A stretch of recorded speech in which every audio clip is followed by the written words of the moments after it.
asalaamaaleykum mbokk yi ñi seetaan ñu ngi leen di dalal ak jàmm ci xibaaru météo yi nga xamante ni ñu ngi koy tàmmalee ak taw yoo xamante ni ñu ngi koy xaar daanaka ci dëkk bi yépp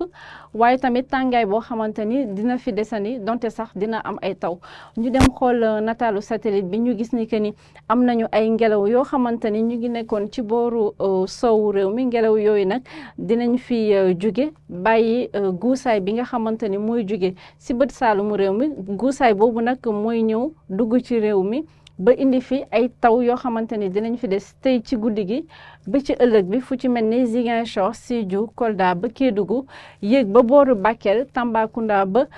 yenn gox-goxaan ci diggu réew mi fu ci mel ni Louga Linguère ba ca booru Matam taw yooyu nag dina nekk taw yoo xamante ni dina ànd ak ay dënnu waaye bu ñu ñëwee ba beneen partie ci diggu réew mi fu ci mel ni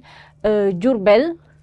Kaffrine waaye tamit Fatick foofu ay taw yoo xamante ni àndul ak ay dënnu la ñu fay am bu ñu ñëwee ba Dakar ak Thiès asamaan si dina muuru waaye bu ñu demee ba Saint-Louis ak Podor foofu nag ay niir yu ndaw la ñuy am tey ci guddi gi température yi nag toll ci 20 degré ak benn fële ca Kédougou ba ci 20 degré ak juróom benn fële ca Matam 20 degré ak juróom nekk nag température bi nga xamante ni moo gën a fës ci dëkk bi ñu koy am tey ci guddi gi fu ci mel ne Podor am ko ca Thiès am ko ci Dakar ñëw ba ci booru Sédhiou ak Ziguinchor ba Kolda foofu yëpp dinañ fa am 20 degré ak juróom 20 degré ak juróom ñaar dinañ ko am ca Dakar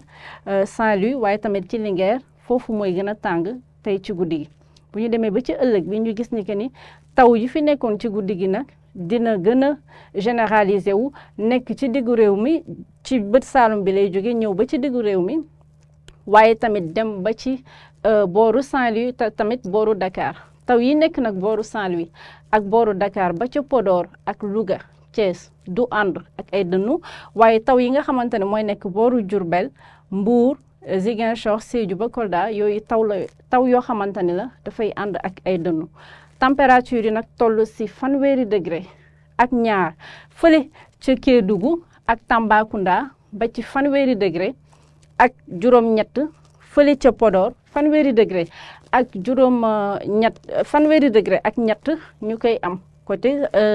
Saint-Louis ci Grande Côte bi waaye tamit ca Dakar ca Mbour bu ñu ñëwee ba booru Sédhiou ak Kolda foofu tamit ñu ngi fay am 20 degré yooyu ak ñett